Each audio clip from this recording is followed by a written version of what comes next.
All right, so I'm here joined with Zero, and I recently I think, how long has it been since I known you? Like maybe like a week or two? It's been pretty quick. No, it's been more than that, I think, right? Maybe a month and a half. But yeah, it hasn't been long. I believe I met you on Gaming Nerds, one of Gaming Nerds streams. Yes. Yep. I was trying to remember because like a month, like it feels like so quick now. It Time is does. flying. So I just wanted to like have you introduce yourself and what you do. So yeah, hi. I am Unknown User 00 on Twitch. I'm a variety streamer. As you can probably tell from the accent, I'm here in the UK. So it makes me closer to Major Zero than Snake. And yeah, been streaming for a while. With all this talk of Metal Gear Solid lately, I've been wanting to get my hands on the HD collection, but it's still expensive. Oh, really? How much is it for you guys? Over here to get it pre-owned, it's £22. So that's like $25 to $30, depending on the day.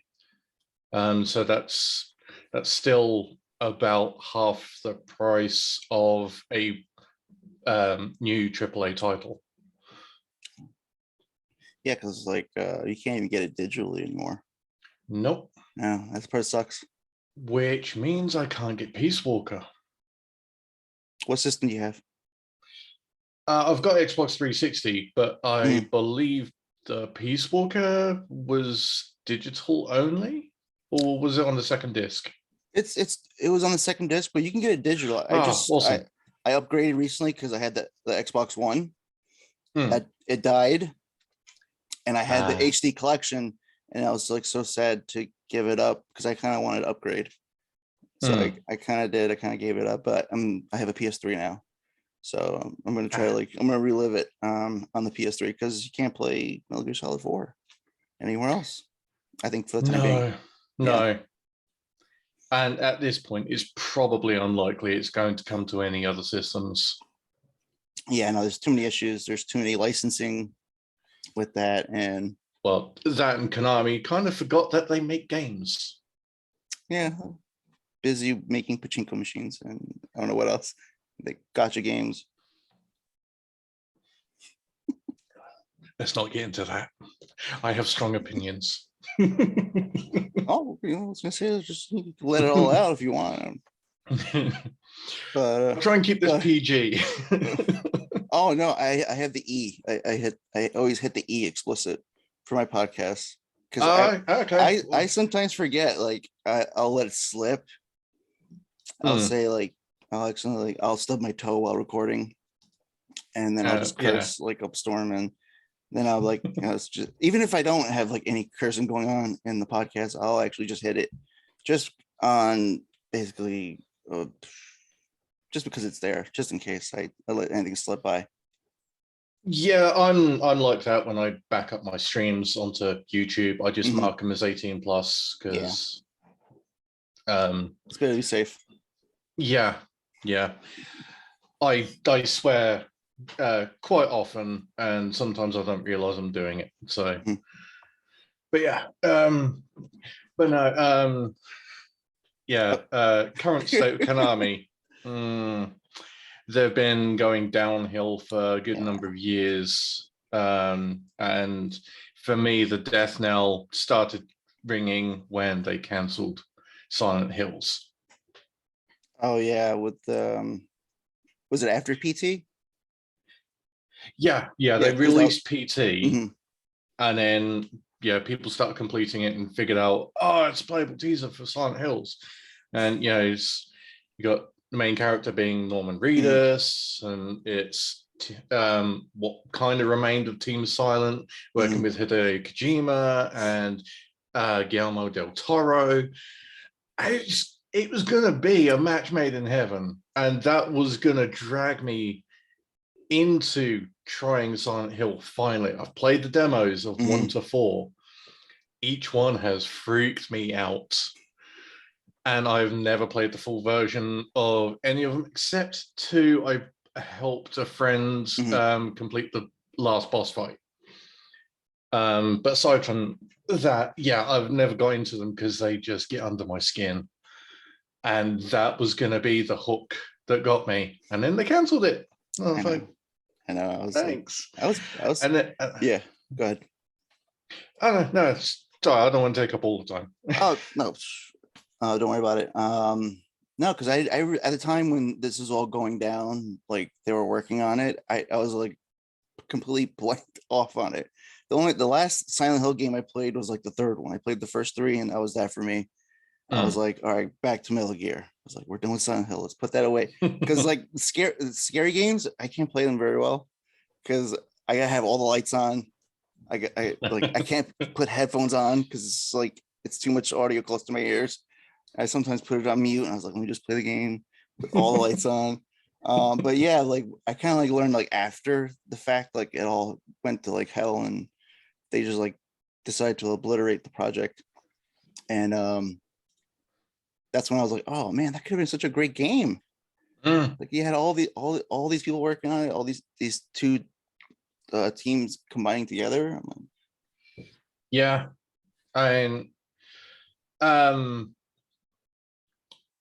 I know some people do kind of dump on Hideo for being overly cinematic with his games. I actually kind of enjoy it personally. Yeah. Sure, when I found out that one of the MGS4 cutscenes is, what was it, over an hour and 20? Yeah. One cutscene. I was like, okay, maybe that's a little bit much, but he's really good with storytelling. Yeah. And if there's one thing that makes for a really good Silent Hill, it's a really good story. Same goes for Del Toro. I've seen Pan's Labyrinth. That's weird. I have seen Hellboy 2 and the Golden Army. I wasn't as impressed with that, but I think that was more studio interference. His cinematography and the visual storytelling was really good. The creature designs were amazing. I just wasn't impressed with the story as a whole. And they kind of downplayed some of what made the first film good. And so yeah, and from what I've seen, Norman Reedus is a pretty good actor. I've heard his vocal performance for Death Stranding was pretty good. Because I know some actors, they're good on screen, but not so good as voice actors. Some are good as voice actors, but not on screen. Some are good as both. A good example of that within the Metal Gear universe is Keith Sutherland. Yeah, on screen, he's a good actor. Yeah. And I haven't played a whole lot of 5, but I've seen quite a bit of it. And he's passable as a voice actor, but as the voice of Big Boss, nah, really didn't do it for me. Yeah, because it took me. I bought the game. I bought what everybody's calling it. They either say 5 or V, either or here or there. I bought it like day 1 when it first released, like when it was on the Xbox, I think 360. Yeah, it did come out on that originally. And then I kept transferring over. I never played it. I didn't play it then. I kept like transferring over to my next gen system. So by the time I had the Xbox One, I played the game like I think about 8 years after its release. I kind of stayed away from social media from like spoiler alerts regarding it, but it was some parts were really unavoidable. I finally got to finish it last year, and you're not missing much when it. I mean, I like Kiefer Sutherland, I like him as an actor, but it's very. I needed more like audio from him. Like, can you talk? Can you say anything else? Like, it's very like, I don't know if it was like it's quite directed flat. that way. Yeah, I don't know if he was directed that way to do that, but there's not much coming from him. Everybody else is just talking up a storm. You know, everyone's relaying information Ocelot, to you. Miller, uh, oh, I forgot the guy's name. Ottocon's grandfather. Oh, Huey. Huey, that's it. Yeah, everyone's just like talking at him, and he's like, yeah, yeah, okay. I'll just stand around for 12 hours and smoke this cigar. Yeah, oh yeah, that too. I was gonna say, like, I mean, it's no point of like saying anything. Like, as soon as you start the first mission, you get to Miller, I knew trouble was happening, because like, wait a minute, like, hold up. He's not talking much to me. Like, something's wrong. This whole entire game's wrong. Yeah. Because didn't they have David Hayter do the voice in Ground Zeroes, the like sort of prologue demo thing? I was gonna say that's where the controversy like began. He wasn't brought on. What, at all? At all. Ground Zeroes was still Kiefer Sutherland. That's where the introduction Kiefer Sutherland began. Yeah, because I remember the teaser trailer for Phantom Pain, and it had David Hayter, and yeah, he delivered the iconic "kept you waiting," and yeah, everyone was like, yeah, more Big Boss, and then Konami happened. Yeah, I don't know what happened. I don't know if it was like, because like from interviews I've heard, he's had to audition for that role multiple times over for each iteration of the game, and I would think like after, by the time you hit the third one, like even the third one, you had to had to basically like kind of like almost like interview for the job again and kind of test himself. And I would think by the fourth one, like, all right, you're in. There's nobody else going to voice this character or any type of character, like variation of this character. But no, I think maybe because they threw so much money at it, I think Kojima wanted to like get right into Hollywood. Maybe, I don't know. All I remember is that like when it was going down, that's when it like started beginning. Like, I started like going away from social media, because then I started seeing like David Hayter reacting from like the news from fans. Yeah. And it was just like, okay, I gotta like hit mute on all this because I don't want anybody to say anything. But yeah, I mean, it's a good game. It's nothing I'm like I'm ever gonna bash on. It's pretty good. It's really good. Yeah, I do have the like all-in-one bundle thing. I picked it up on sale at one point, so I've got Ground Zeroes, I've got Phantom Pain, and I've got the myriad of microtransactions and mini DLCs and whatever they put out for it. There's mainly weapons and stuff, I think, and like arm skins and whatever. But I was gonna say, yeah, good. But yeah, I dabbled with Ground Zeroes at one point. I've played a couple, 2 or 3, maybe 4 missions of Ground Zeroes, Phantom Pain, but I haven't delved into it properly.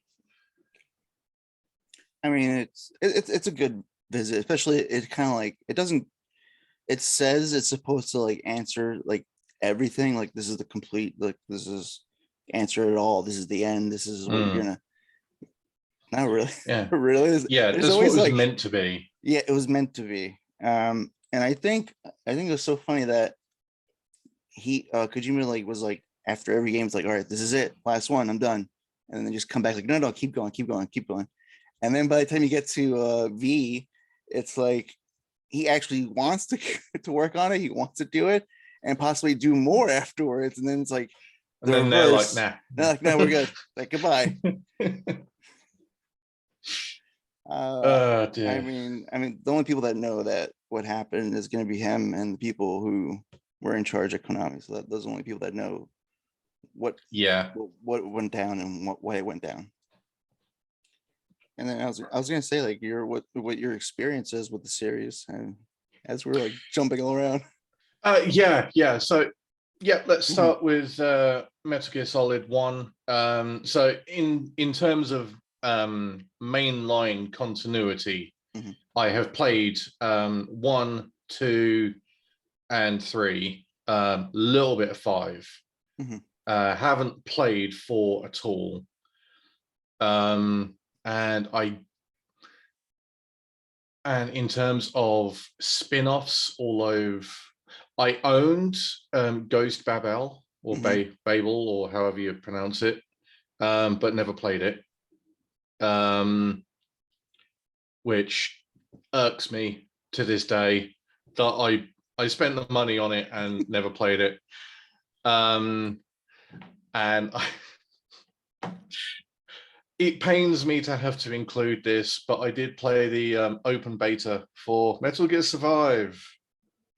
That's okay. I don't judge. I don't judge people. I don't judge. I judge myself. It was awful. It was. I mean, it got the.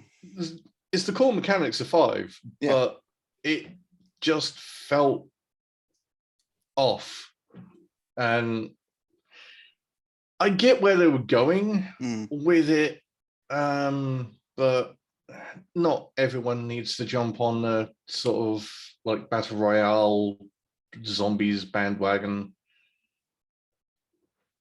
Like I was gonna say, it had the spirit, but there's no soul to it.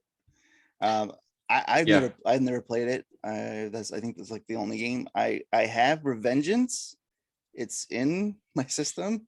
I just haven't got around to it. Yeah, I've got it as well. I just haven't played it. But yes, Metal Gear Solid 1, I've played the original PS1 version and the Twin Snakes. And yeah, thoroughly enjoyed my time with both. As a lot of people have said, Twin Snakes is substantially easier because they didn't update the map to take into account the new abilities. First person aiming, being able to hang off ledges and whatever. But I do like all of the re-recorded audio. I did find out through Gaming Nerd that David Hayter paid to have the audio re-recorded out of his own pocket, which I thought was amazing as a guy, and shows how committed he is to the character and the franchise, which made it all the more painful that he wasn't in 5. But I'll try not to keep harping on about that. I mean, you're not the only one that harped on it. No.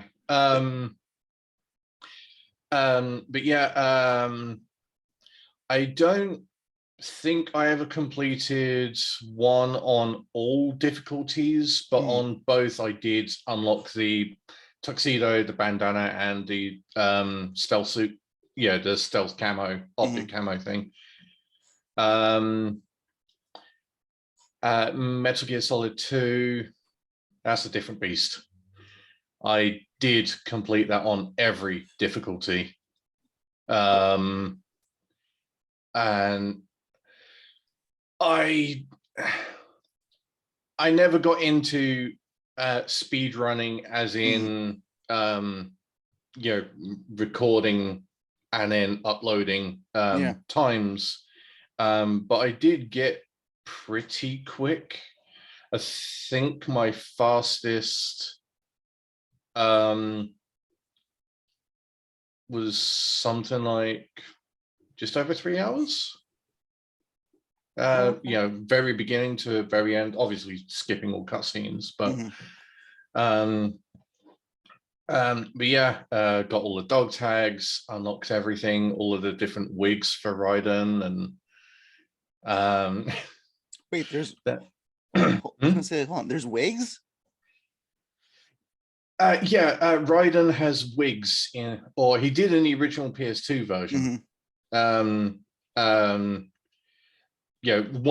is infinite ammo. I think one is infinite oxygen. And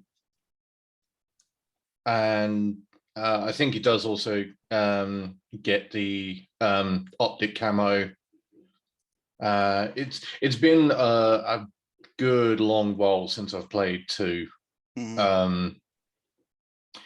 which is part of the reason I want to get my hands on the HD collection. A friend of mine does have it, but it's buried in one of his boxes somewhere in his house.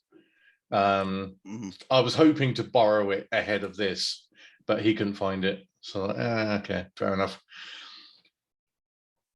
Metal Gear Solid 3, probably my second most played Metal Gear. I have a comparison to it, kind of akin to like the 3D GTA games. The second game in the series is my favorite, even though the third is the most technically impressive of the 3 respective. So, I mean, you know, I don't disrespect San Andreas. Yeah, it's got a lot more mechanics to it, larger map, a lot more missions, but Vice City just clicked with me. Same with Metal Gear Solid 2. And but yeah, I did put a lot of time into 3. Unlock the Patriot, because that's a fun gun to run around with. Can't remember.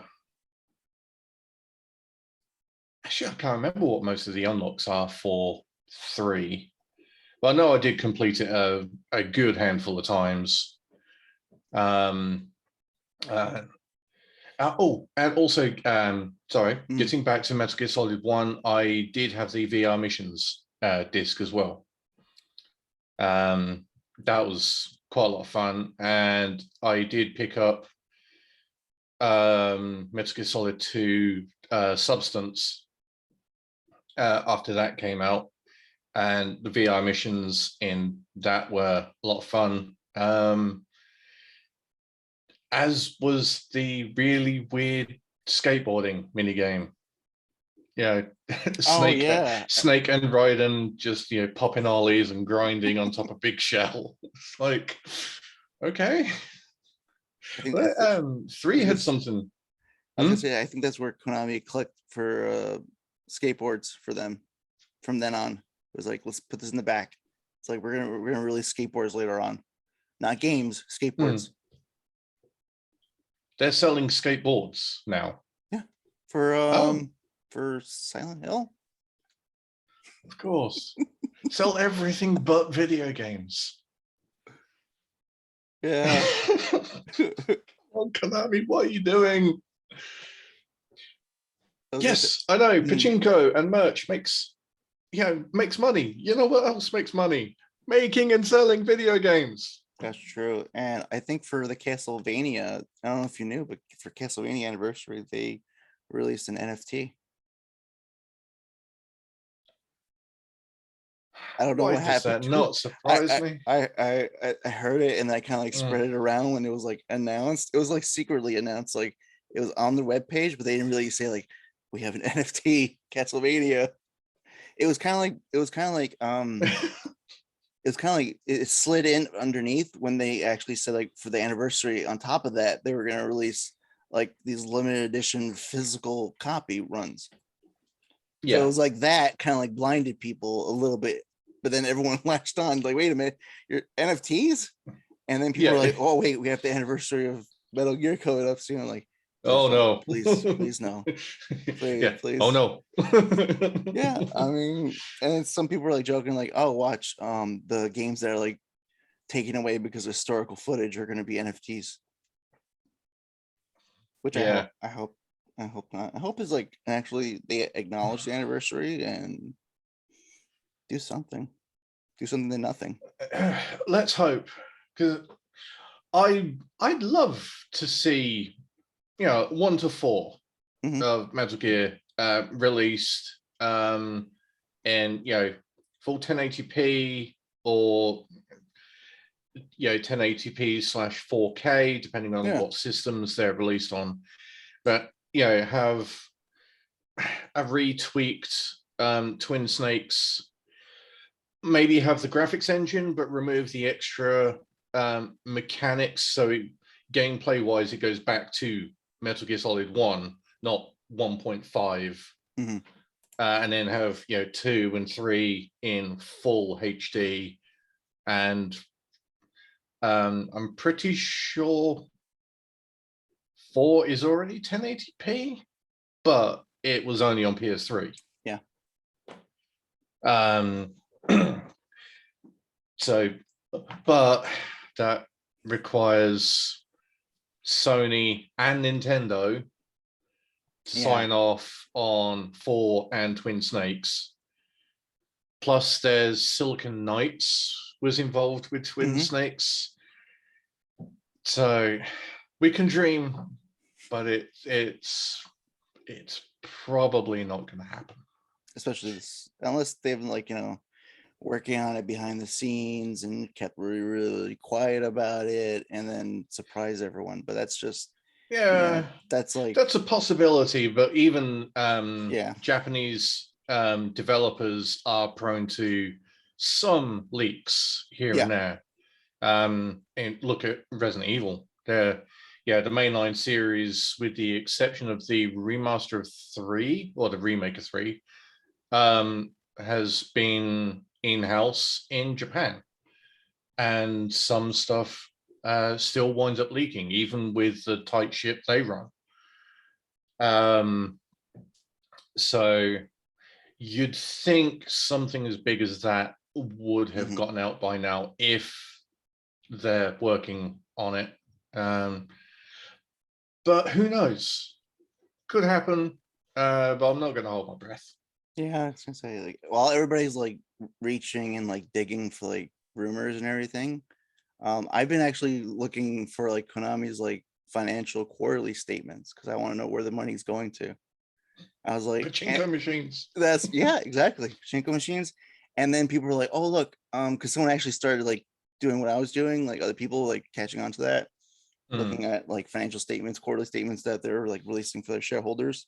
And they're pointing out, oh look, they're entertainment and software. I'm like, yeah, but that could be for mobile games. That could be for their pachinko machine. That could be for all these other things that doesn't involve actually making the games. No, because look at the Metal Gear Solid 3 pachinko machine. They went through and remastered a whole bunch of the cutscenes in amazing detail. Just those. It's come on.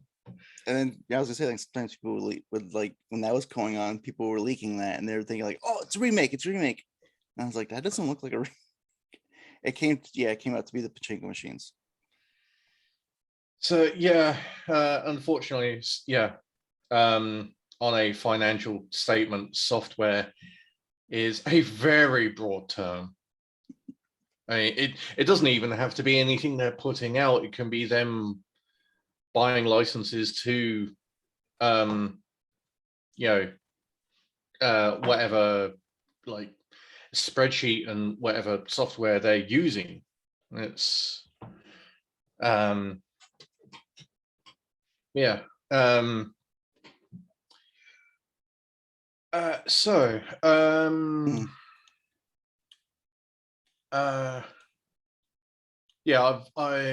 like I said, I've seen bits of 4 being played. The actual gameplay looks quite interesting.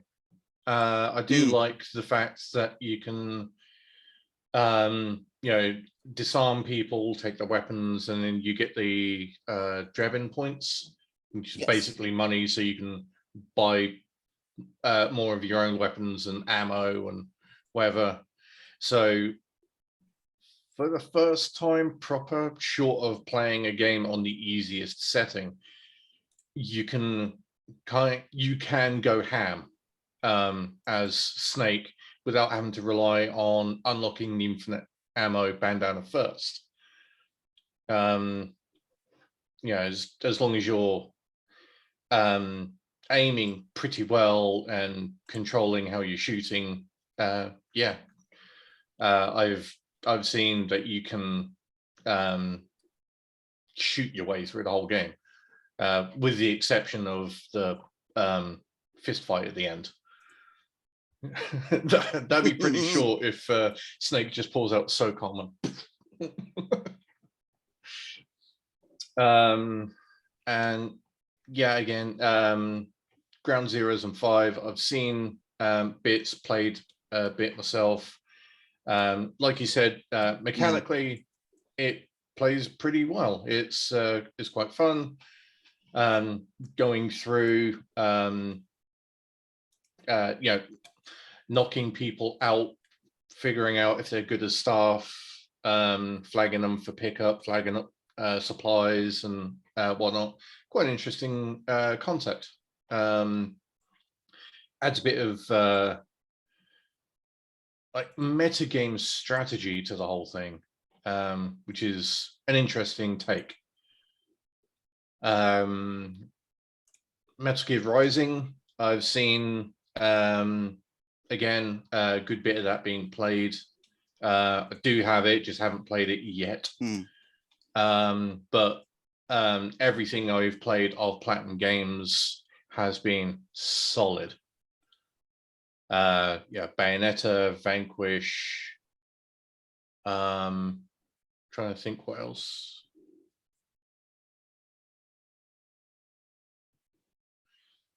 And yeah, in terms of a lot of the other stuff, Peace Walker, Acid, Portable Ops, I know of them, but haven't looked into playing them. I know Acid is like a card-based game. Yeah, and that's the shame of me. I had the PSP. Like, it was kind of like one of those things where it's like when Sony released something, I was like always like, gotta go buy it. And I had the PSP, and Acid for some reason was like always on sale, and I was like, oh, this game's on. It's like I should buy it. It's like Metal Gear, and I never bought it. Yeah, I never bought it. That's a shame on me. And I think that's what happened. Oh, sorry, carry on. No, I just to say, like, I think that's what happened. People, I think, were expecting an actual game, and I think it was card based. And then from what I heard, the second one was like a way better upgrade compared to the first one. Okay. I don't have a PSP, and I think that's the only way to play it at this time as well. Yeah, well, there's another means, but we'll not mention that for want of trouble. I mean, I was gonna say, where there's a way, there's a will, there's a way. Saying that, although the PSP is probably considered retro at this point, it's probably not treated as retro in terms of price. I'm not sure, because retro gaming has prices have through the roof. Oh my god. I mean, I'm quite lucky that the vast majority of Xbox 360 titles, most of them are pretty reasonable. Given their respective age of the game. But once you start looking a generation prior, PS2, GameCube, original Xbox, and before, that's where it starts really skyrocketing. It gets to the point where it's like you gotta choose. You want to pay your rent, or you want this? You want whatever you're trying to buy. It's retro. Yeah. Do you want to keep a roof over your head, or do you want to buy that one game from 20 years ago that you really miss playing? I'll buy the game.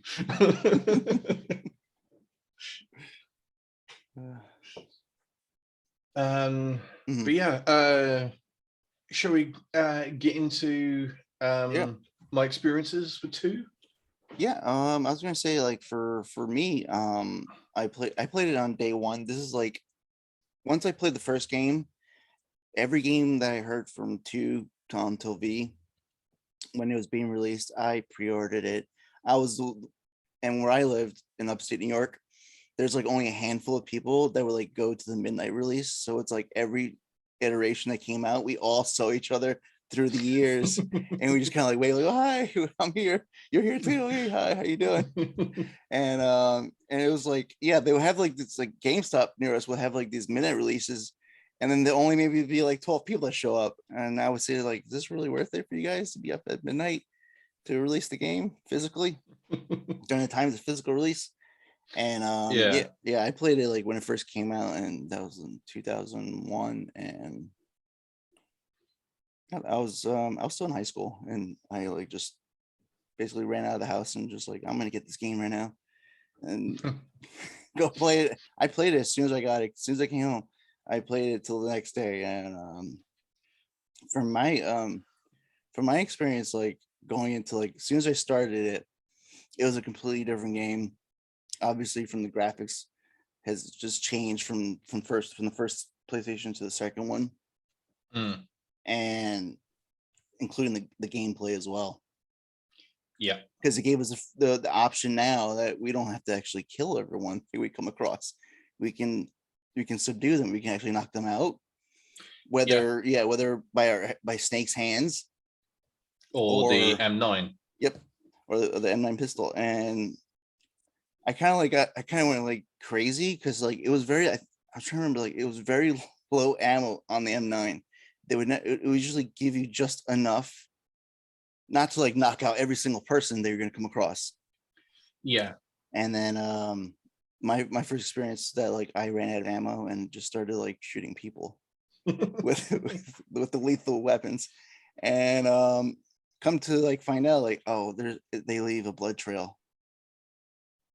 That was the first time I was like, whoa, this game's way different than the first one. And the bodies stay behind. They don't disappear. They stay where they are.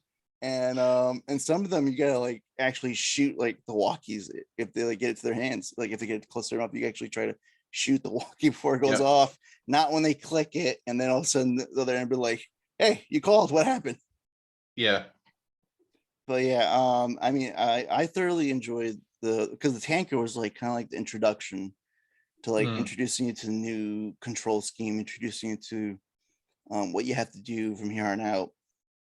And also the enemy AI as well, because I think if you got a certain amount of alarm and alerts, then all of a sudden the guards would come by geared up with like almost like riot shields, and extra armor. Yep, and in formation coming right at you, and then I'm just like Snake with a pistol going like pat pat pat pat pat, shooting the shields, and you're like, I better save one for myself.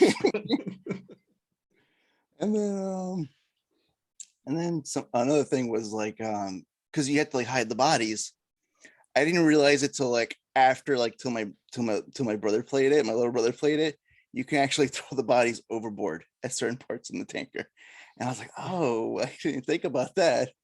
But then the whole thing was like, wait a minute, I thought you were supposed to like not kill so much. It's like, I'm pretty sure like we're just drowning soldiers left and right. Here you go, off into the Hudson River. Yeah. Tranquilize someone, throw them overboard. Oh, yeah. I hope they're floating on their back.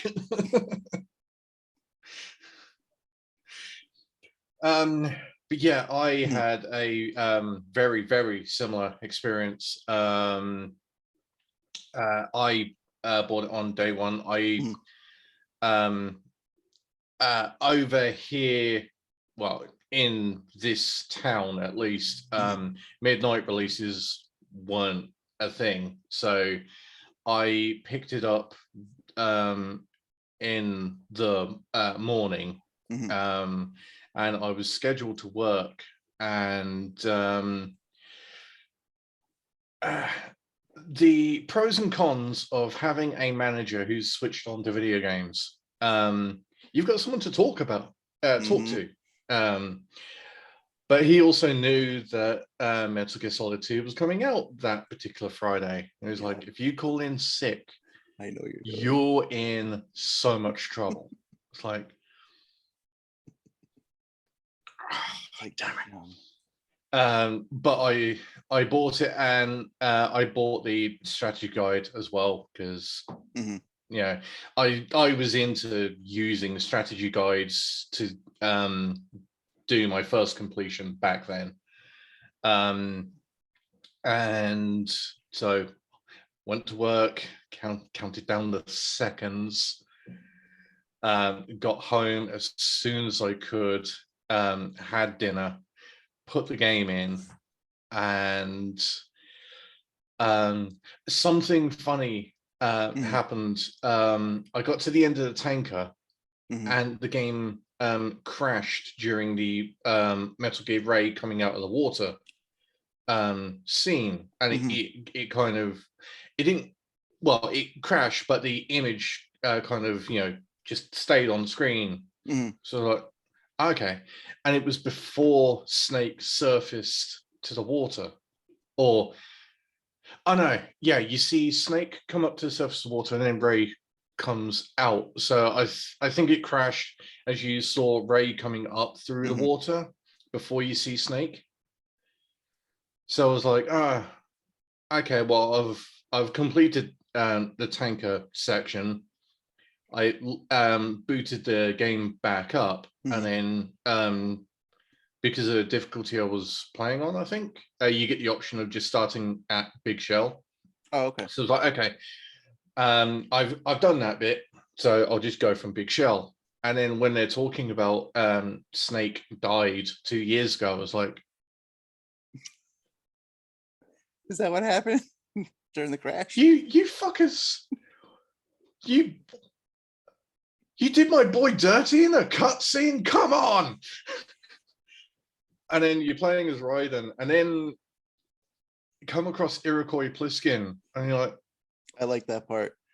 Yes, you hear the voice reference, and then he kind of looks into the camera, like wink. Yeah, and kind of like it's wink. almost like, hey, remember me?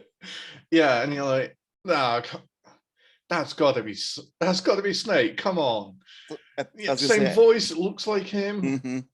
I was gonna say, I wish you kind of like you can almost like type in like your own dialogue. And I'll just like ask, "Are you the legendary Solid Snake?" and see how the AI react. Like, no, never heard of the man. I'm Iroquois. Who's that?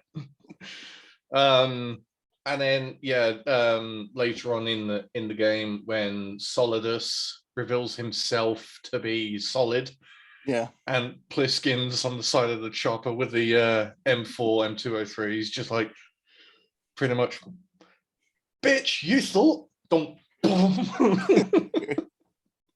because he just comes on strong. He's like, no, that is not Solid Snake. And I said the same thing watching that cutscene in my room. Like, I mean, probably like 3 or 4 in the morning, and the minute I released, going like, that's not Solid Snake. But yeah, I wound up playing through the night. I completed the game, and then looked at the time, and I was like, oh, I have to get ready for my Saturday shift. And then my boss was like, how far did you get? I'm like, oh, I finished it. Like, how? You finished at like 6 and it takes you nearly an hour to get home? Like, you sure will. Yeah, pretty much. But no, yeah, 2 just holds a really special place in my heart for a good number of reasons. Yeah, just being that much of a step up from the first game. My personal experiences through playing it, experiences of friends playing it. A friend of mine who's also my GM for one of the tabletop RPGs that I play. He borrowed it, I don't know, a couple of weeks after it came out, something like. And this was back during the days of MSN Messenger. That's going back. Oh yeah. And I think 2-3 days later, during the conversation, I get something along the lines of, "Hey mate, I think I need to buy you a new copy." Oh no. Because I think I broke yours. And he went on to explain that it's towards the end of Big Shell, as you're going through Arsenal gear, and you start getting the weird codec calls from Campbell. Oh yeah.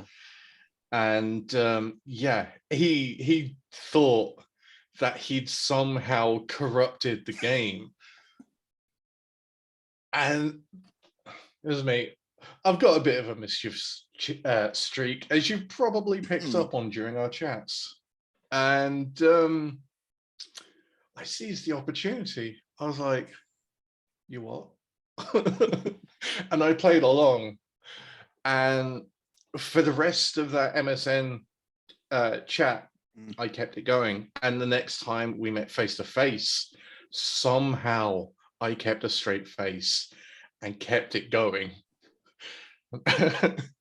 And I even like played angry. I was like, "Dude, seriously, what did you do to my copy?" And eventually I did break down and laugh, and I let him in on the joke. And he was like, "I was really worried. How could you do that?" I was like, "Come on, it's too funny. You'd have done the same." I was gonna say, like, I wouldn't blame him, because like that was at that point, that was like the weirdest part of pretty much the whole game. I was like, why is the colonel like acting this way? Like, why is he telling me like all these things?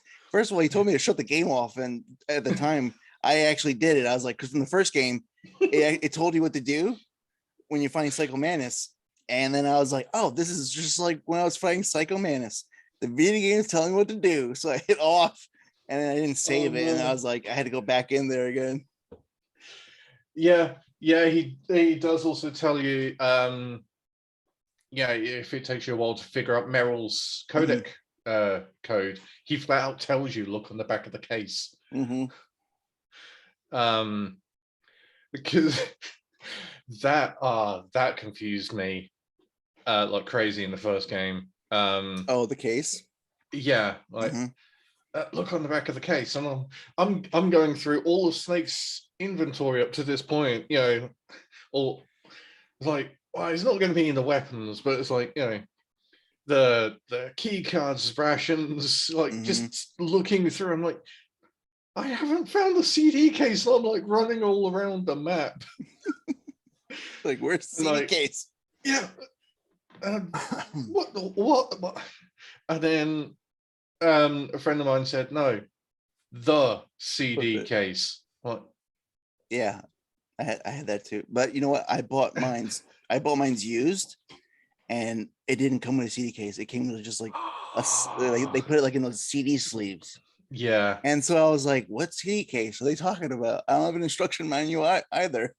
And so I'm just like, I was actually looking like, I was like making Snake go through all like where I can go and look for an actual CD case in the game. I was like, it's gotta be somewhere. It's like somewhere in this game. Do I have to like is it in the inventory? Yeah. But yeah, in terms of the actual story, I do like with the tank section, you've got Snake starts off with the optic camo, and then just immediately breaks. I know. As soon as he bungees down. But then it's kind of funny because later in the game he has the infinite ammo bandana, and it's like, why didn't you bring that with you as well? For the tanker mission, that would have helped a lot. I was gonna say, like, but I don't want to, because you didn't play 4 and I don't want to spoil it for you. Like, the fact that he answers that, like, he has the stealth camo and the bandana, kind of plays into 4. So what goes on versus choices. So I'm not sure if you're aware. I don't want to say. Oh yeah, no, yeah, I have seen just about everything. I know Otacon and Meryl are both in 4. So that makes the Meryl ending of 1 canon.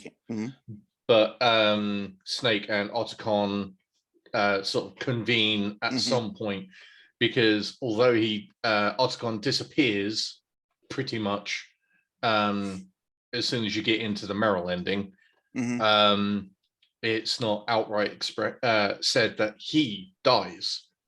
Yeah. But if you get the Otacon ending, Meryl is dead. Exactly.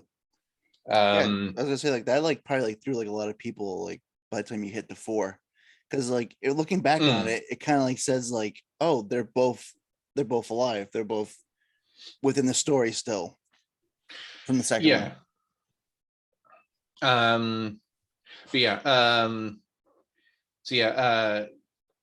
Snake making his way through the tanker, and then being able to have a lot of fun with the in-game digital camera as well, taking some funny and inappropriate pictures, and also some of the codec calls. if you hide in a locker that's got a poster on the inside. Yeah. That's the first thing I did when I got the game, because I was 17 years old when I played this when I played the second game. So like your hormones were going everywhere. 17-year-old me is like kiss. And like, then in the codec call, Snake's just going. Yeah. Otacon's just like, dude, are you okay? Meanwhile, like a guard should hear you, like, what's that sound? Someone's breathing heavy. And then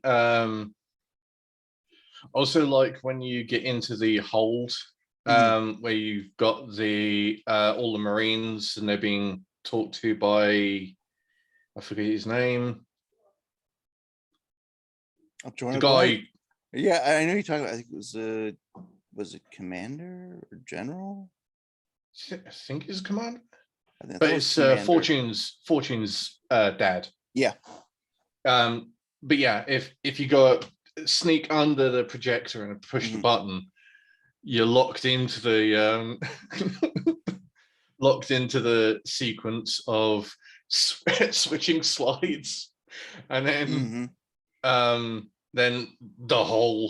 the entire hold turns around and looks at you, and just all of those exclamation marks, like, oh, okay, do not push that button.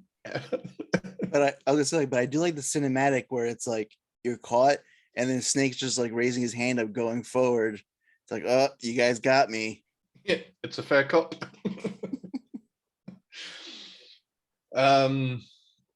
And then there's Ocelot turning up and shooting the commander, and then shooting Galukovich, and there's also the fight with Olga.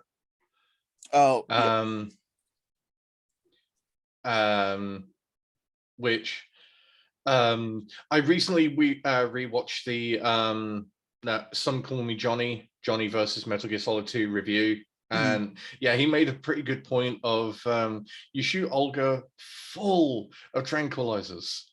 Oh yeah, while she's pregnant, and it's known, right, with the conversation with her father before the fight, that she's pregnant, right? Yeah, I was going back because I was thinking to myself, like, as I'm like doing the battle with her, I was like, she's that's pregnant. Why he doesn't. Yeah, that's why he doesn't want her there. And in the Metal Gear Solid 4 review, Johnny makes the joke of Sonny sucks at communication because of all the tranquilizers. I'm like, oops, my bad. I was just saying, and from the amount you shoot at her, like, you think like she and the baby both be dead. All those even if you're playing on the easiest setting, she takes multiple tranquilizers. Yeah. Even like headshots or heart shots, there. It's an insane amount.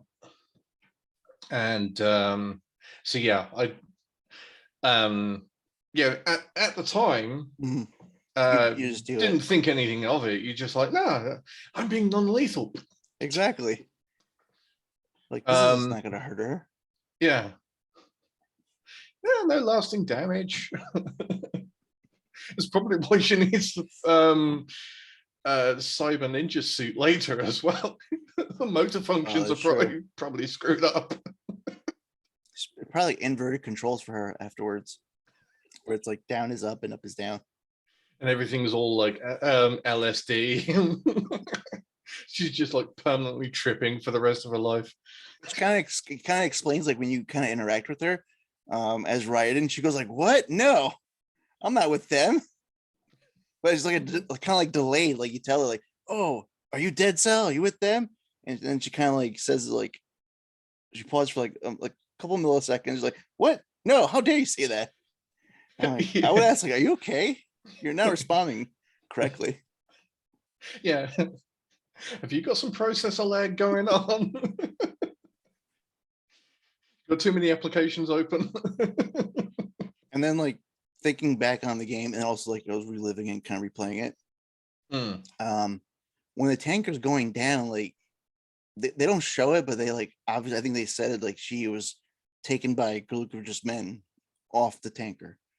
But yeah, I would have liked to have seen that, like, she's just like laid about on the tanker floor. I actually would like think of like, oh, what about that girl I kind of shot earlier as the ship is sinking? Yeah. But that still wouldn't be on Snake, because he'd taken her down non-lethally. Yeah. And then it's Ocelot that turns up and is like, I'm also kind of equal parts relieved and disappointed we never got the section Hideo wanted to include of having to escape the tanker. Because yes, I can see how it would interfere with the pacing and be frustrating. But on the other side of the coin, there's some other bits they could have maybe done with it, like you said, you don't see Olga being taken. So although that could have just been part of the cutscene, but yeah, it's literally just off screen at the minute. I mean, they could have made Snake's escape like a QuickTime event if they wanted to. Potentially. Yeah. Although but that could have been cheap. They weren't really that prevalent at that time. I know Shenmue was sort of the progenitor. Yeah, it was actually. I don't think Shenmue was the progenitor, but sort of our understanding of QTEs now started with Shenmue. And yeah, Shenmue had been out for a year or so at that point. So I know it originally came out on the Dreamcast. But I never really got into the Dreamcast, despite being a Sega kid as I grew up.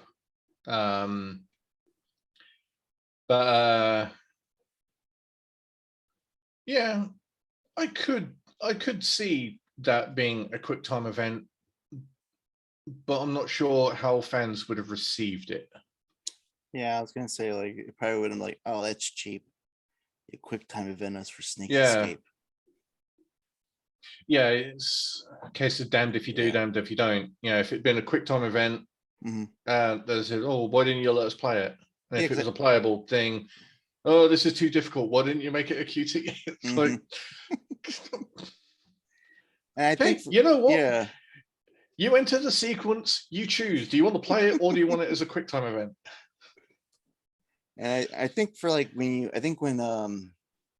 for like the second part of the game where with Raiden, I think when they're talking about the whole tanker and they actually show like Snake escaping, like they show the footage, and I said to myself, like, I don't remember that at all.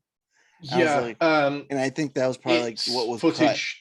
Yeah, it's taken from an earlier build of the game, because it was included in at least one of the trailers as well, I think. Yes. Yep. And as well as having FAMAS in the tanker section. Like that would have been good to have at the time. Yeah. Well, it would have been nice to kept the continuity of having the FAMAS, but it also kind of makes sense of switching it to the M4 and the AK-74 issue.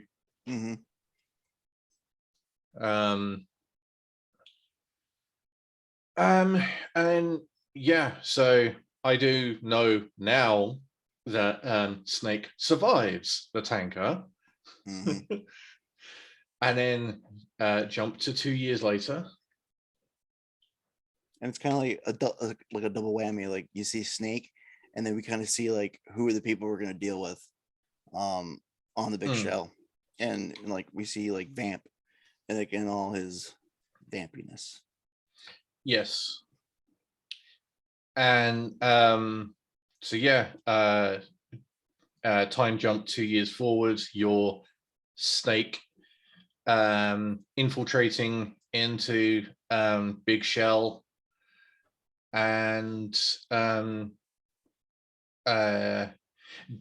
Johnny also made a very good point of it's something you kind of don't really pick up on when you're first playing it, but the entire sequence of events from Big Shell is almost beat for beat entirely identical to Shadow Moses. Oh yes. So you swim in, you get in through the little cargo thing, you're going up the elevator, you've got the codec call, and then that's when Campbell says, yeah, you're no longer Snake, we're changing your call sign to Raiden. And he's like, Raiden, why? Yeah, then it's dropped on you that Solid Snake, who was thought to have died, is leading Dead Cell, and it's like, wait, and then you eventually see Solidus, and you're like, yeah, no, that's not him. Yeah, exactly. But yeah, Dead Cell's quite an interesting bunch of mercs. So who you got? You got Fat Man, Vamp, Fortune.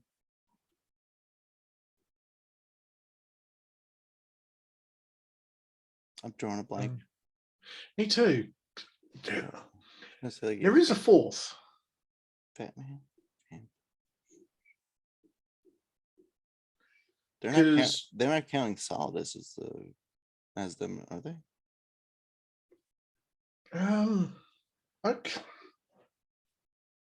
I don't think so.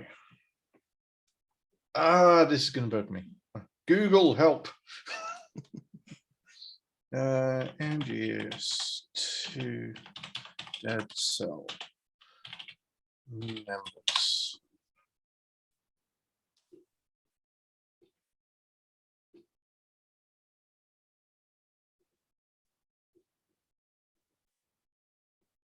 Oh no, yeah, no. In terms of the game, they are counting Solidus because he's the founder.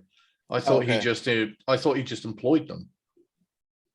That's what I thought. As in, they're a merc band. He's paying for them to help. So yeah, you've got Solidus Snake, Colonel Jackson, who's the Marine colonel. He's the original commander. And Fortune is second in command. Vamp, the knife expert. Fat Man, the demolition expert. Old Boy, experienced soldier. I think his concept was changed to become the End in 3. And then the totally not racistly named Chinaman, martial artist expert. But those last two were cut, so guess they don't really count. Or they could have been part of, but the whole team wasn't there or whatever. But yeah, no, there's less of them than there are of the Foxhound unit in Shadow Moses, but they're that much much more larger than life to kind of make up for it, and especially the Fat Man boss fight. Mm-hmm. Yeah, he's just roller skating around saying, "Hey, look, it's your favorite explosives." And so yeah, Fat Man's got a very big personality. Vamp is well, he's Vamp. It's kind of hard to say, like, what can you say about Vamp? I'm like, he's Vamp. He's very eccentric. And yeah, he's called Vamp for two reasons, because Vamp used to be an old time name for, what is it, being homosexual or bisexual? Apparently. I don't recall hearing that, but that might have been more of an American thing than UK. I don't know. But also, his supposed immortality. So, he's got a very eccentric personality because of both of those aspects. It's kind of playing up on both. And he was quite interesting to go up against. And rest in peace, EE. I so wish there had been a way to prevent Vamp from stabbing her. That would have been nice, because that pardon the pun, but that cut me up at the time, or well, kind of still does. Whenever I rewatch cutscenes and I see that one, I'm like, oh. And then seeing him come back in 4 is like, you just don't stay down, do you? How good are your nanomachines? Why can't we unlock those? Infinite health, or you just lose all your health, or you lay down for 30 seconds and you get back up. And Fortune, she's quite an interesting character, having quite a tragic story, because it's not just her father that she loses, is it? Didn't she lose her husband and child as well, or something? I believe that was the story, like, and then why she was seeking death all the time. Yeah, and as you find out through Ocelot right towards the end, it was all orchestrated. Yeah, which I kind of hated. I was like, oh, I wanted like a little mystery there. Yeah, and then Ocelot's just like, yeah, no, bang. Which kind of really sucks, because by that point you're actually kind of on her side. And if memory serves, she's actually going to defect and help Raiden, isn't she? I think for her benefit. Or it's implied that she's having a change of heart. It's kind of implied, because it's like she kind of has like her own thing going, or she thought she was gonna have her own thing and kind of like steal Arsenal from under Solidus, which, I mean, I'm thinking to myself, like, wait a minute, you're gonna try to steal this whole like Metal Gear, like basically ship from this guy who has like octopus arms and can like zip super speed, and I'm like, go ahead, if you're that lucky, take it. Yeah, that's the unfortunate thing. She wasn't lucky. It was just that EM field that was part of her railgun, which Ocelot had the off switch for. I was like, really? And he just turns it off. He's like, it's off now. Yeah, I mean, it would have been a bit more rewarding if he'd disarmed her rather than click, button goes click. But yeah, and then there's the whole Solidus fight on top of on that rooftop. I know the name of the building, I can't recall it. Federal Hall. Federal Hall, that's it. Thank you. That fight gave me almost every single time I get to that point. It always gives me trouble because he's just like zip, zip, zip, zip, and like leaving flames behind, and using two high frequency blades, and it's just like, dude, you've got an exosuit, two high frequency blades. You've got the les infos terrible genetics. You're not playing fair. Come on. Oh, really? And then I am, an ex you're given a sword soldier with one. Yeah, you're given one sword, and no armor. You also weren't given enough time to like kind of practice the sword. Like you're given like a small little time, like, okay, practice it. And I was like, this is not real practice. Like, I need to know how to use this sword. Solid gives you it, and you swing it a few times in the hallway. Yeah, and then you do get to use it against goons. Yeah, the Tengu soldiers on Arsenal. Yeah. Well, I mean, up to that point, they're not goons; they're elite. Yeah, because they're all up armored. They've got P90s and highly trained. And then you get into the fight, and you've got Solid watching your back with the M4, and you can run around with whatever. But everyone used the high frequency blade their first time because it was the shiny new thing. And you just like holding it out and pew, pew, pew, pew, pew, pew, deflecting bullets, and you're like, hold on, Ryder's just picked this up. How does he know he can deflect bullets with it? How's he got the reaction time to deflect bullets with it?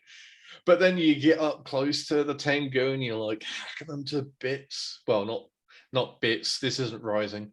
Yeah. But you hack them down like they're basically nothing, and then you're up against Solidus, using two of these bad boys, and you're like, okay, now I'm outclassed. This is like the end game boss of like a franchise where you can take your character through, and you're like a mid-level character from the first game. Help, poke. But yeah. No, I had to replay that. I had to replay that boss battle like over and over and over until I finally got it. I was like, oh, now I know how to beat him. Hold on, let me get back in there.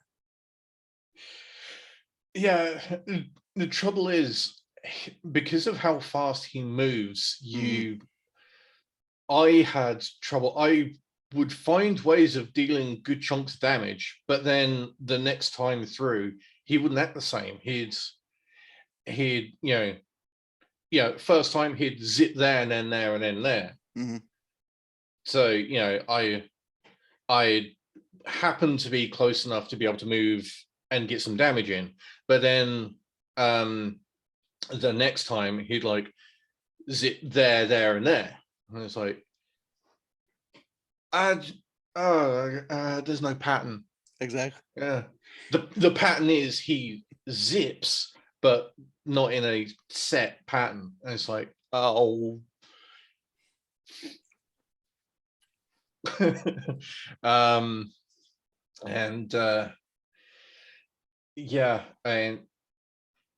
I imagine when I do eventually get my hands on Metal Gear Solid 2 again, it's still going to give me a lot of trouble, that fight, especially, there's going to be some muscle memory there and tactics buried in the deep, dark recesses, but age has changed how I play. So, yeah, I'm not looking forward to facing him again. I mean, I didn't mind him facing the first time when he's in the Harrier jet. That I didn't mind. Yeah, that was quite fun. I was like, okay, like this. I was like, this was pretty cool. Because then the Solid Snake just like kicks off a Stinger missile, like, here. It's like, go shoot it down. Go shoot him down. I can't do it.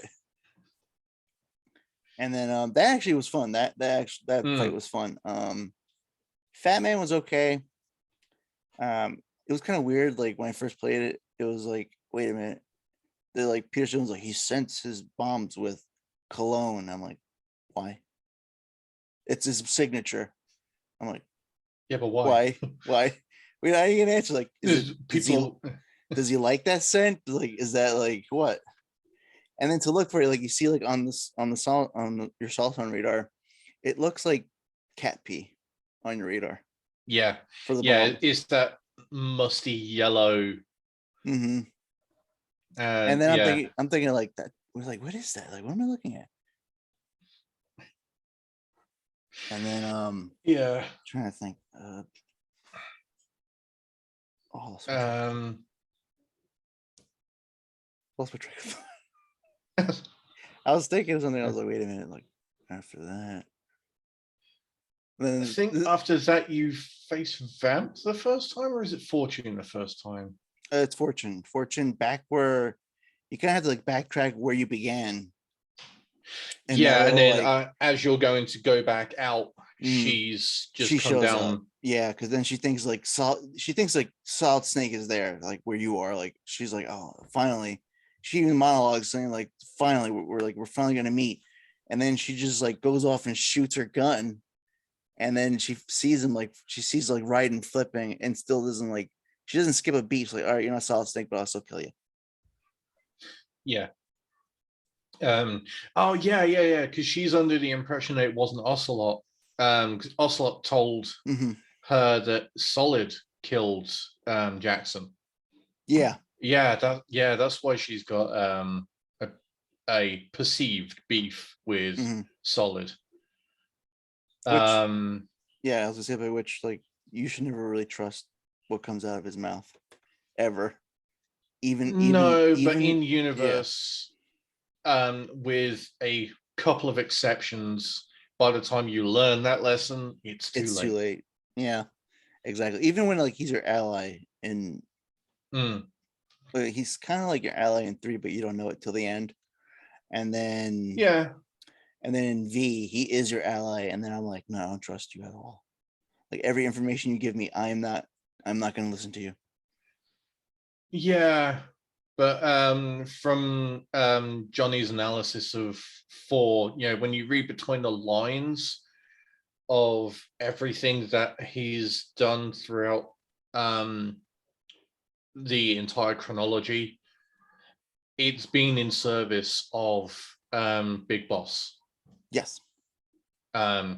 So in a roundabout way, he has been pursuing the same thing as Otacon and Snake. Even at points being on a parallel course. But Ocelot, or Liquid Ocelot, just has to be deceptive about the whole thing. Which that kind of like made like my head explode the 4th game. Like, wait a minute, like the arm is gone. I know the arm is gone. He ended up like with some kind of prosthetic. Yeah. And then he kept going with it, like with I forgot how they explained it. I think it was like kind of like did the same thing where he, similar to what in V, he made himself like believe the person you're following is Big Boss, because he needed to believe it wholeheartedly. So kind of like in the 4th one, he needed to like trick his mind. Yeah, he needed that liquid hypnotherapy thing. Yeah, the liquid is buried. When Solid Snake appears, he'll come out. Although the thing I did find funny is when you see that Ocelot's got a new hand, and then he takes the coat off, and you see the like surgery scar for attaching it. It's up there. Yeah, it's even higher. But yeah, in one, it's like taken off just behind the wrist. Exactly, because then you kind of like you see where he grabs the wrist in one, and it's like it's nowhere near like. So I'm guessing like maybe from because attaching Liquid's arm, he just wanted like fully eradicated from his body, and went or maybe like the procedures. Maybe they just he decided or they decided just replacing the hand, it wouldn't be believable for Liquid. Well, it's kind of not believable for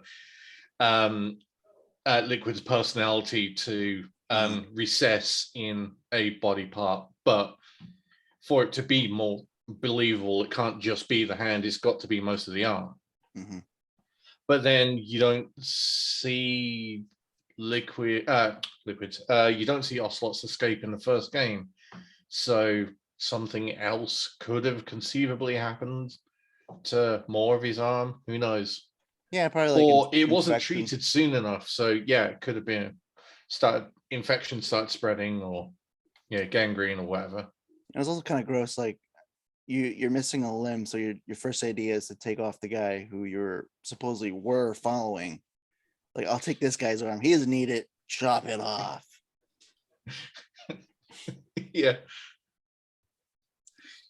And then for two, I wasn't like, when I first saw like the pictures, like it would show like before any trailers, before anything, for any mention of the characters, they kind of like had like kind of like character designs to showing like potential characters for the game. And then when I saw Raiden, I only saw like a couple of pictures. I saw the one where Raiden's like holding the sword kind of like above his head, and then they show the other one where it's like a kind of a close-up, and he looks way different in those like initial drawings. And it led me to like kind of believe like, oh, I think we're playing a woman in this time for the second one, because that's what I thought going into the game. I was like, oh, it's a girl. I think. I mean, Raiden does look fairly effeminate, even in the finished product. But it does remind me of the cutscene with the president. Yeah. Like, first thing he does is just like grab the crotch. Don't ask questions. Just be like, run up to him like, you're a man. Grab it. Like, whoa. It's like, you're a man. And especially after a recent presidency, it just it screamed in my mind after rewatching the review. It's like, and had he been a she, that would have been any better? No. It's like, it would have been worse, I think. Yeah, I mean, for like, I don't like, for some reason, like, I'm okay with Raiden. I like a character I like, but I kind of hated like what they do to Raiden from 2 to 4. Because like at the end of 2, we kind of see like him and Rose are like, they're in New York. They're kind of like trying to do this whole happy ending thing, and then when we get to 4, it just that also gets nuked completely. Yeah. And then we go from like Raiden with all his body parts to Raiden's like ninja out. Like he's basically a cyborg.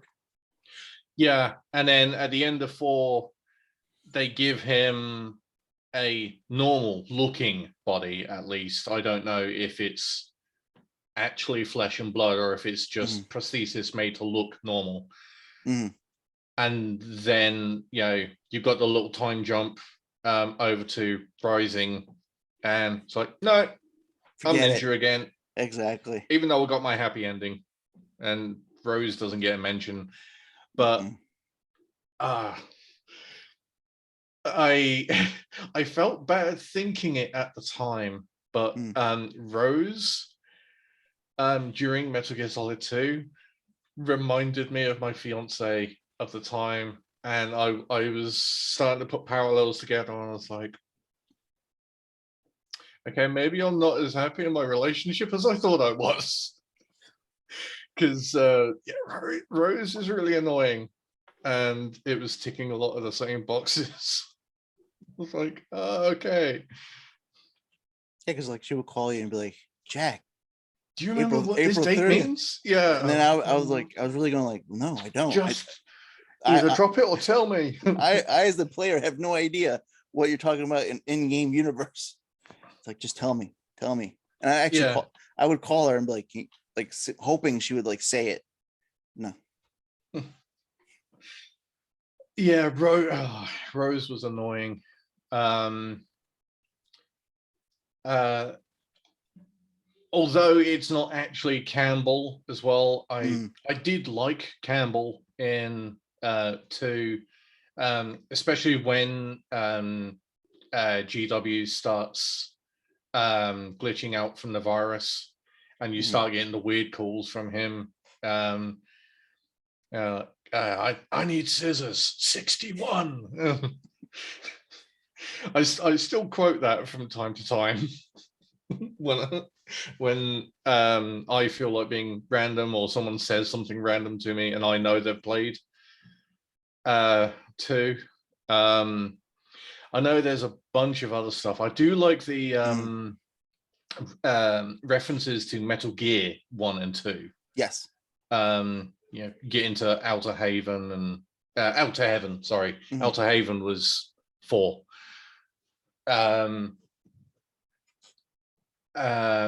having instead of the codec frequency, you've got the like the MSX gameplay showing up, and then when you're in the long hallway where you meet up with Solid again, and he's in his sneaking suit, your Soliton radar gets replaced by this Japanese model just like lounging around and doing things and like looking at the camera, and it's like yes, the right after that, the big fight with the Tengu in the circular room, and you get the fission mailed screen. Yes, that did get me like for half a second. My first time through, maybe a couple of seconds, and I was like, hold on, I still had like half health. I stopped playing, and it's still going. I stopped playing when I saw it, and then I died. Fortunately, I managed to just about not die, because I started reading what it actually said, and I was like, that's not mission failed, that's fission mailed. Yeah, but I was like, it was so programmed, like as soon as something happens like that, like I failed. Start over again, here we go. And then but yeah,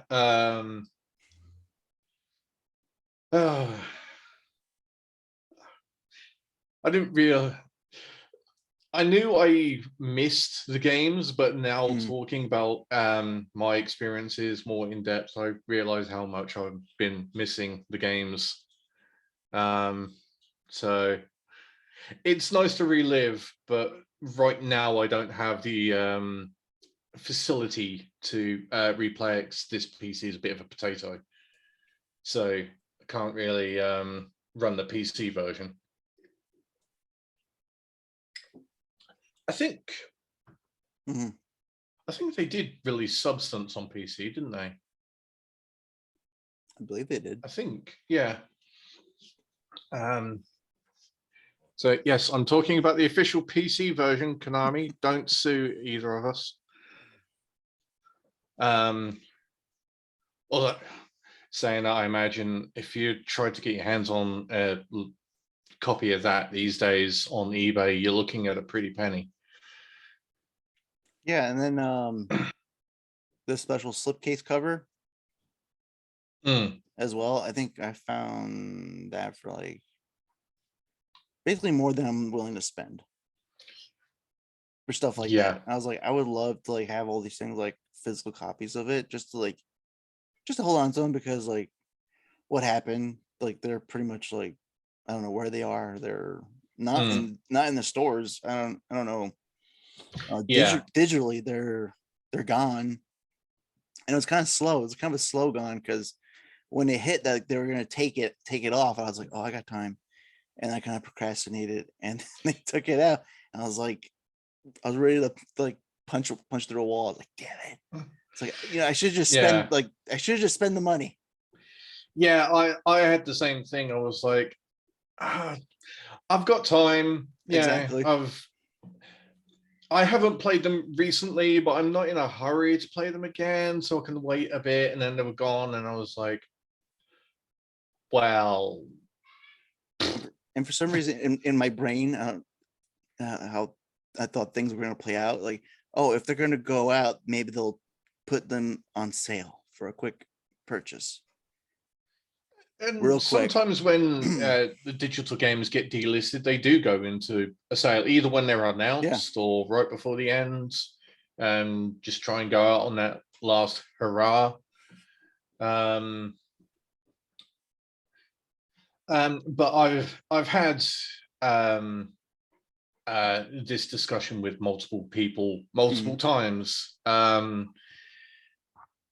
With a few exceptions, I don't agree with digital games being delisted, especially when they're digital only. I know HD collection is available physically, but that's not always the case. It's like, I can't think of any specific examples, but like on the Xbox 360 with the Xbox Live Arcade games, there's been some that were like exclusive to the 360, and then they get delisted. It's like, okay, what are you going to do with the code now? Where else are you going to sell it if it's not available on the system it's made for?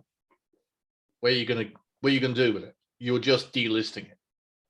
You're taking it away for what? FOMO?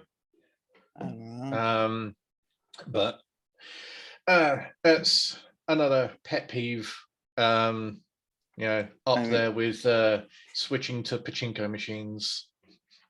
I mean, I was, for like you were saying, like the Xbox arcade games. I was like late to the party, really late on Earthworm Jim HD. And I started searching for it. I was like, oh, it's an Xbox store. Cool. Let me just click on it real quick, try to purchase it. And then it asked me for a code. I'm like, what code? Like, I want to buy it. And then they're like, no, it's delisted. And I'm like, well, this sucks, because I kind of want to play it. It's like, I'm kind of like going through like nostalgia. Like, I want to like go back and play some games, especially if it's like restored and remastered. I was like, let me play that real quick. And it's like things like that where it cuts you, especially with like the newer systems. It gives you a choice where it's like, do you want the all digital one, or do you want the one with the disk drive? The disk drive, But the disk drive is going to cost you a little bit more.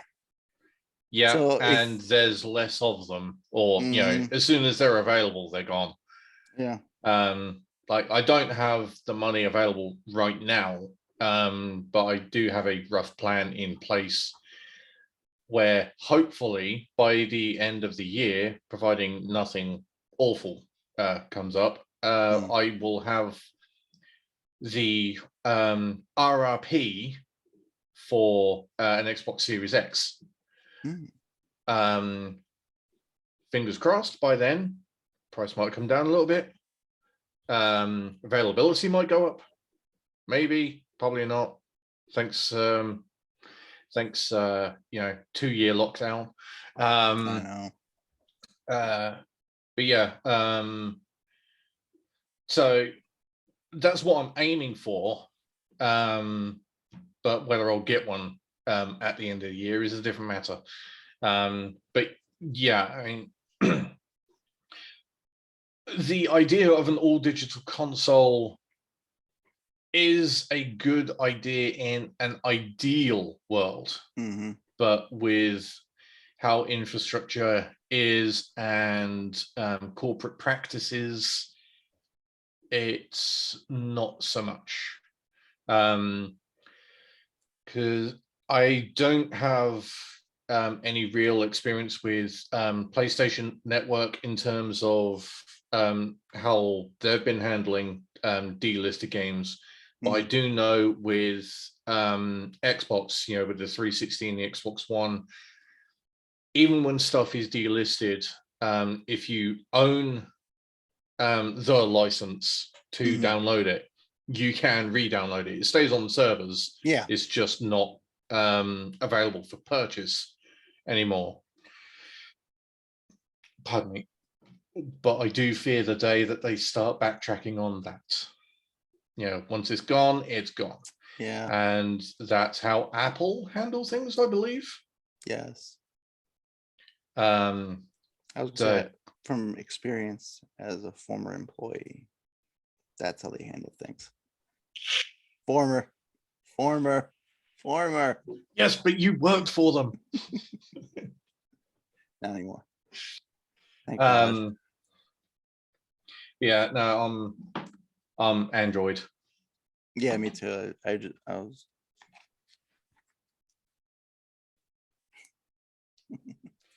No more. Never again.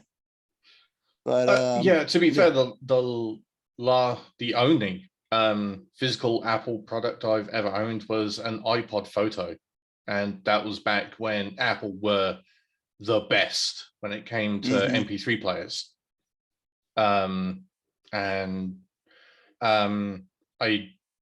I swore by iTunes as well as a music manager on PC, because you could rip music with Windows Media Player, but you were very limited. It didn't have access to CDDB, compact disc database, and it was very limited. The fields of data you could enter for each track. But with iTunes, you'd got everything. Artist, composer, track number, album, and all sorts. So I used iTunes for a really long time. And then iTunes sort of became the beast we know it as now. And it started making some changes, and I eventually got rid of it, which was a struggle in itself, because PC iTunes was notorious for not being able to uninstall it. And you'd uninstall it and then you'd boot Windows back up and it's back, and it's like, no, uninstall. Go away, shoot. But yeah, so getting back to actual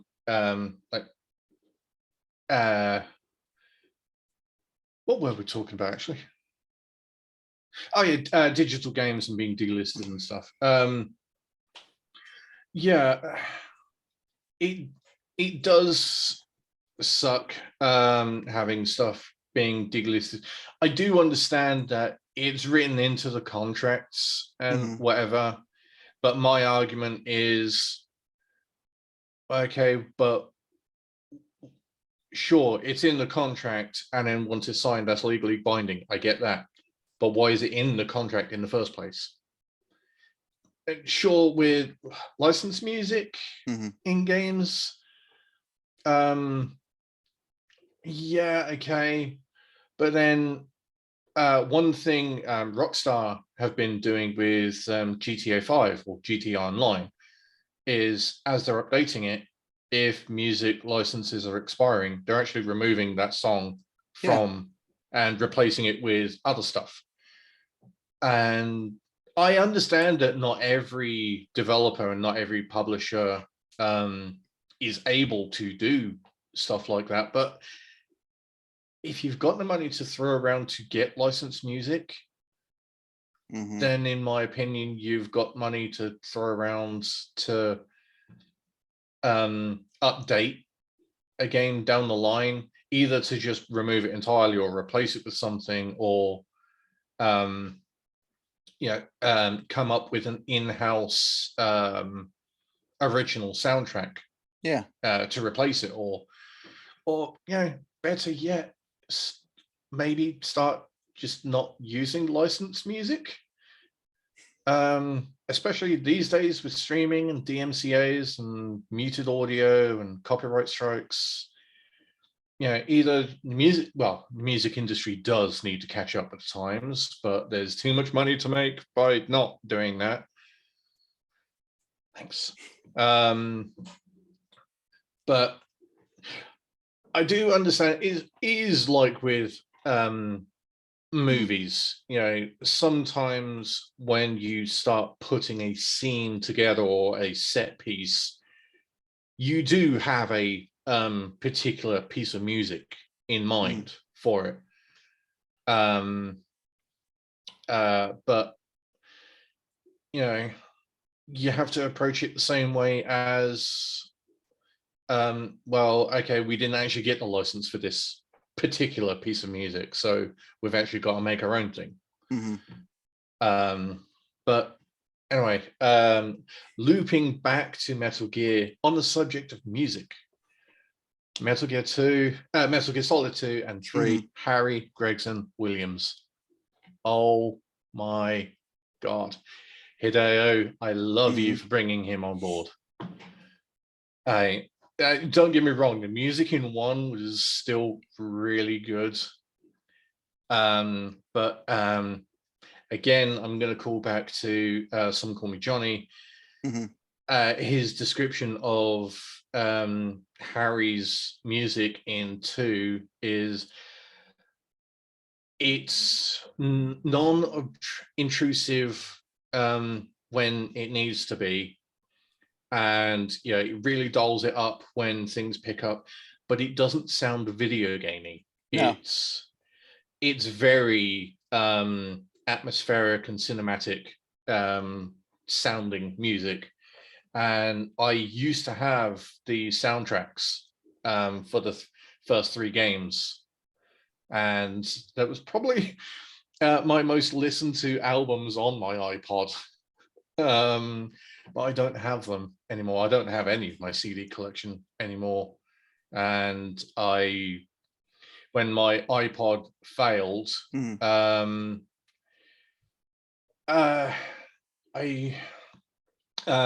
when you look at the iPod in the system viewer, it was all split across like 60 folders or something.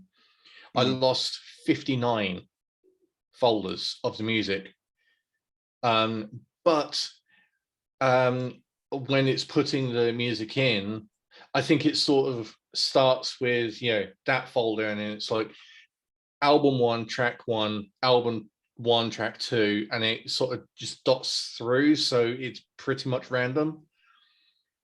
So the music I had in that last 60th folder was a handful of random tracks. Some artists I had on there were everything of theirs was gone.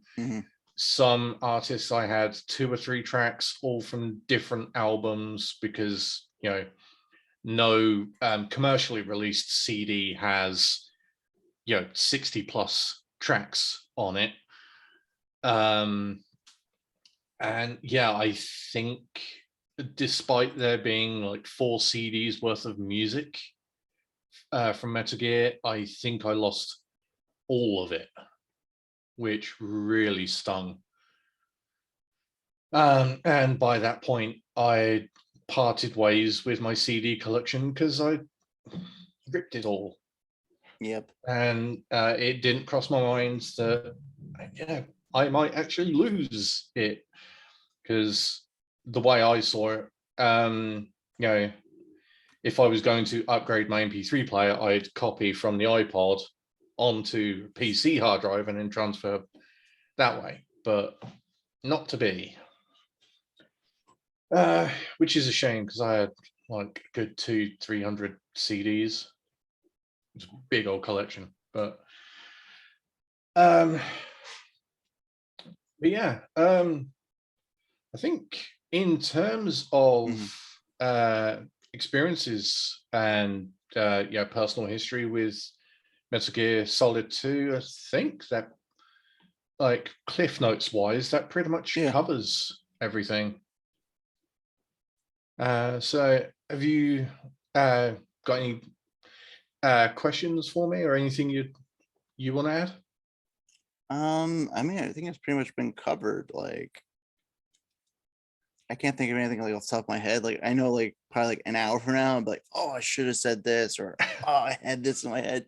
Like, I should have asked this question. But at the time, I can't.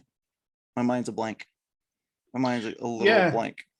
Yeah, I was going to say mine's pretty blank because I've over the last week or so, I've been thinking back and sort of, post-it noting on memories and being like, yeah, talk about that. And I'm pretty sure I've managed to talk about all of that and more. So yeah, I would say, like, I'm going to put like all your information not only in the description of the podcast, but also in the tweets I'll shoot out. But if you wanted to like leave a sound clip bite, like where people could find you on social media and also your stream channel. So like I said at the beginning, I'm unknown user 00. I do tend to answer to unknown or 0. Makes it easier on people. You can find me on Twitch under that full name, unknown user 00. 00 are words, not numbers. My Twitter is a little bit butchered because of character limit.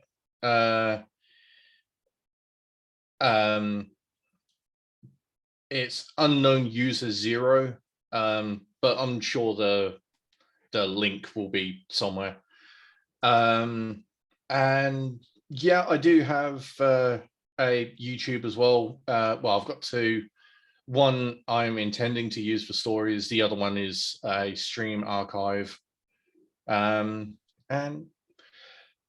yeah, you can find me on YouTube under unknown user 00 as well. One is called Game Channel or Gaming Archive. One is Story Channel. And yeah, I just stream random games, and Twitch pays me to be an idiot, apparently. Well, people pay Twitch and Twitch pays me. I was gonna say, like, I just love it, like how, like, I know like all these people and they have all these cool ass like kind of like names and like code names to go like with their channels and Twitter page, and then I'm like, I'm just Johnny. Just plain Johnny. Some people don't need a cool screen name. They've got a cool personality. I was gonna say, I couldn't even come up with like a name for anything, but yeah, I want to thank you for coming on, and yeah, I was gonna say, once again, thank you for joining me. Especially that's what I like to do. I like to get people's like their own personal experience of like with the series and the games, and just like pretty much like go with it, go with the flow and just like talk what you want to talk. And that's like how this episode was, where it's like we kind of went to the game, then we kind of like went to like what relevant around the game, where it's like you can't play the game digitally, you need physical copies. And then I'm gonna say, like, I'm gonna work on this and I'm gonna have this episode released this weekend, and I'll tag you, and then I'll put all your information on there, your Twitch stream channel, your Twitter username, both in the description and on the tweet as well. So I want to thank you again. I was gonna say, I want to thank you again, Zero, and thank you for having me. No problem. And you're welcome. I'll say, and you're more than welcome to join like any other topics you want to talk about involving Metal Gear, like even like things doesn't have to be specifically of a game, but talking subjects about the series itself. Yeah. I know you've got 3 covered. A good friend of ours is doing that one. But yeah, keep me. I'll keep you in the loop. Keep me updated, and yeah, if I feel I've got anything relevant enough to bring to the conversation, I'll throw my hat in. Yeah, no, I was gonna say it's open invitation. Open invitation. Well, I can't talk right now. Words are hard. I know, especially after like what would be a long day for me, but it's probably like more like night for you now. Getting there. It's 10 to 8 at night. Oh, okay. All right, Zero. So, I'll see you later. Take care. Bye, folks. Bye.